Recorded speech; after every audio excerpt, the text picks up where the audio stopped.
CBS 라디오 김현정의 뉴스 쇼. 요즘 일본 방사능 때문에 걱정들 많으시죠? 이 걱정은 비단 우리뿐 아닙니다. 전 세계적으로 일본 원전에 대한 여론이 악화되고 있는데요. 상황이 심각해지자 결국 일본 정부가 나섰습니다. 모두 5,200억 원을 들여서 오염수 유출 사태를 막겠다는 건데 과연 효과가 있을지 관심입니다. 그런가 하면 일각에서는 왜 진작 손을 쓰지 않고 이제서야 일본 정부가 대책을 마련했는지 그 의도가 궁금하다는 지적도 있습니다. 그래서 지금부터 이 두 가지 궁금증을 풀어볼까 합니다. 원자력 정책 전문가입니다. 장정욱 일본 마쓰야마대 경제학부 교수가 전화로 연결돼 있습니다. 장 교수님 안녕하세요. 네, 안녕하십니까. 어제 일본 정부가 원전 오염수 유출 사태를 막기 위한 긴급 대책을 발표했습니다. 먼저 그 내용부터 좀 간략하게 한번 간추려 볼까요? 네네. 일본 정부가 예산을 투입을 하면서 땅을 얼리는 그 동토 차수백이라는 장치하고 네. 방사성 물질을 정화하는 그런 설비를 위해서 정부가 직접 예산을 약 조금 전에 말씀하신 5,000매덕을 투자를 하겠다는 겁니다. 네. 이 동토 차수벽이라는 게 뭡니까? 네. 사고 난 것이 원자력 발전소가 4개입니다. 네. 그 주위를 둘러싸면 약 1.4km가 되는데요. 그 1.4km의 지하 깊은 데는 약 40m 정도까지 큰 파이프를 박습니다. 네. 파이프를 1m 간격으로 박는데 그 수직 파이프 속에다가 영하 약 40도의 냉각제를 부습니다. 네. 전기로 순환을 시킵니다만은 영하 40도 정도의 그 차가운 냉각제가 들어가다 보니까 1m 사이사이가 그 흙이 얼지 않습니까? 네. 그 흙을 얼음처럼 얼려서 지하수가 유입되는 것을 막는다는 의미에서 동토 차수벽이라고 합니다. 아하. 냉각제를 이용해서 원자로 주변의 땅을 얼려서 그래서 지하수의 흐름을 막는다. 이렇게 이해하면 되겠습니까? 네, 그렇습니다. 그러면 실제로 이 동토 차수벽이 그 오염수가 땅에 스미는 것을 막을 수 있는 건가요? 이런 대규모의 1.4km 정도의 차수벽을 만든 기록이 없습니다. 사례가 없기 때문에 네. 완전히 막는다는 보장이 현재 없습니다. 그리고 물길이라는 것은 막아두더라도 40년 정도 지나면 다른 길이 납니다. 아하. 결국은 이게 영원한 대책이 될 수 없다 이 말씀인데 건설하는데 시간은 얼마나 걸립니까? 약 1년 정도로 보고 있습니다. 그렇다면 1년 동안은 계속해서 그 오염수가 유출될 수 있겠군요. 계속 우물을 가서요 퍼올린다는 거죠. 퍼올려서 주위에 있는 저장 탱크에 계속 저장을 해두겠다는 그런 거도입니다. 완전히 차수벽이 건설되기 전까지는 그때그때 퍼올려서 따로 저장하겠다. 네. 이 말이군요. 자, 또 중요한 대책 가운데 하나가 오염수에서 방사성 물질을 제거하기 위한 정화장치. 이것을 늘리겠다는 건데요. 이건 효과가 있을까요?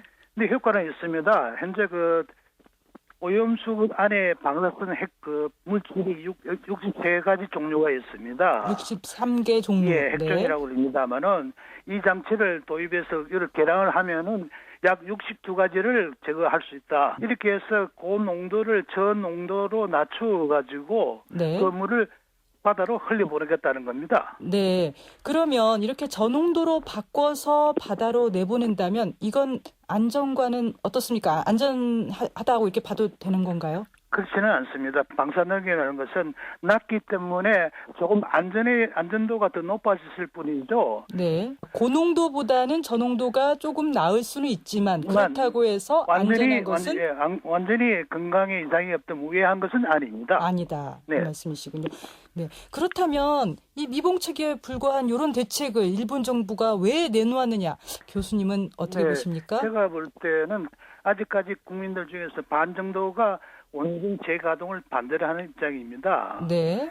그런 재가동의 반대를 억눌리면서 지금 재가동을 위해서 다시 원전이 새 기준을 도입해서 검사를 하고 있습니다. 네. 안전 검사를 통과하면은 재가동을 할 수 있는데 이런 큰 오염수 문제 때문에 국민들의 반발이 더 심해지면은 정권 유지에 상당히 부담이 된다는 게 국내적인 이유고요. 네. 국제적으로는 올림픽과 그리고 베트남, 터키에 현재 일본이 원전을 수출을 하려고 하고 있습니다. 아베 정권이 상당히 적극적으로 추진을 하려고 그러는데 이런 오염수 문제 때문에 수출에 지장이 올 수도 있다는 거죠. 네, 그렇다면 국내적으로는 원전 반대에 대한 여론을 무마하는 것과 그리고 대외적으로는 올림픽과 그다음 원전 수출을 위한 여러 가지 수단 때문에 네. 그래서 지금 이런 대책을 서둘러 내놨다 이 말씀이시군요. 네네.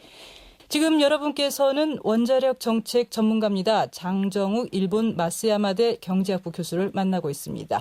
교수님, 네네. 교수님께서도 이번 일본 정부 대책이 완벽하지 않다 이렇게 하셨는데 우리 정부는 그런데 방사능 공포에 대해서는 안전하다 이렇게 자꾸 주장을 합니다. 어떻게 보십니까? 국내 한국 정부가 너무 심하게 안전만을 주장하는 것이 아닌가. 너무 심하다. 네, 그런 생각이 드는데요. 왜냐하면은 첫째 기준치 자체를 숫자를 안 밝히네요. 예를 들어서 370베크렐이라는 기준이 있습니다만은 네.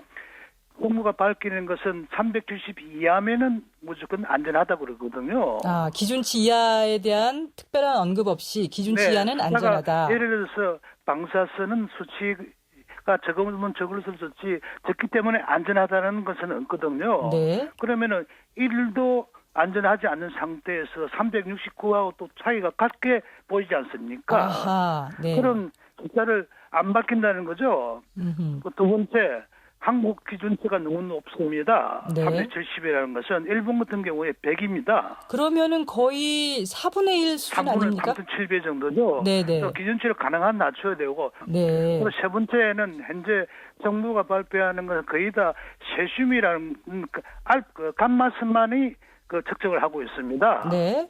그래서 생선뼈에 축적이 되어서 백혈병을 일으킬 수 있는 스테론튬이라는 물건도 이번에 많이 흘러나갔습니다. 네. 그런 것은 베타선인데 베타선은 측정하는 것이 아직까지 한국의 정부가 발표한 것을 제가 본 적이 없습니다. 음흠. 왜 그런 발표 안 하는지 제가 도저히 이해가 안 됩니다.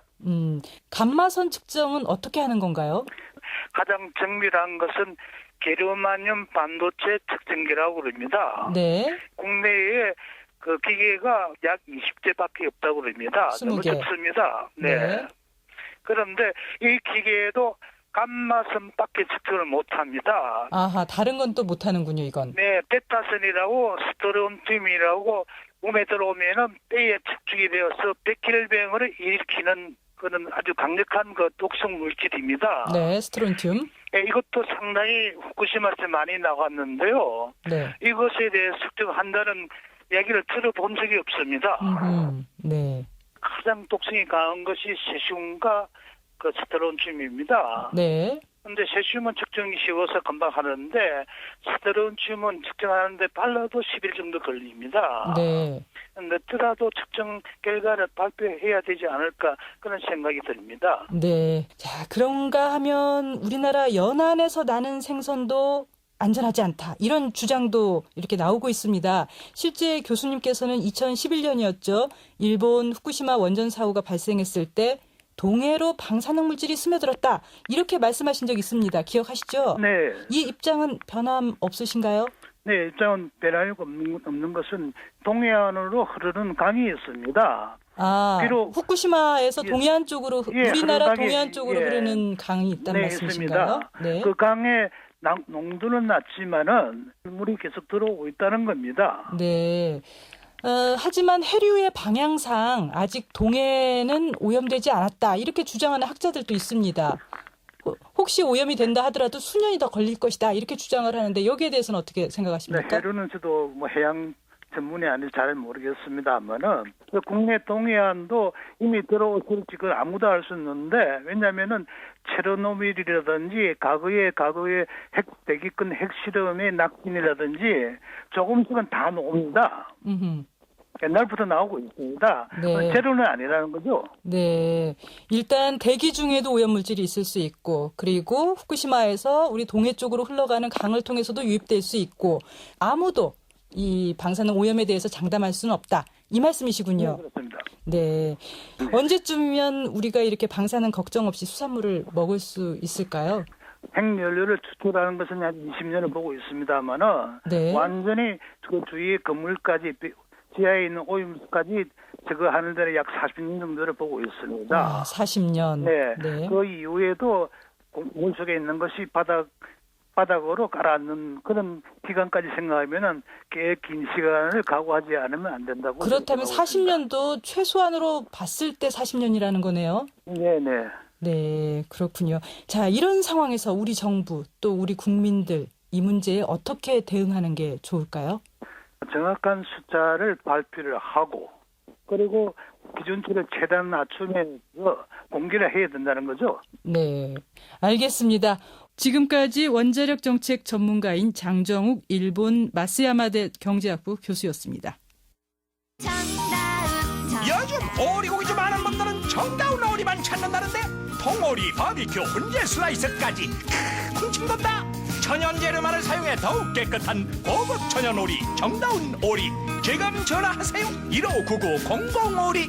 정다운 오리 튼튼한 타이어 들어간 금호 타이어 금호 튼튼한 타이어 들어간 금호 타이어 금호 언제나 오래오래 들어간 금호 타이어 튼튼한 트럭 타이어 금호 타이어 매장에서 신제품 RA50을 찾으세요.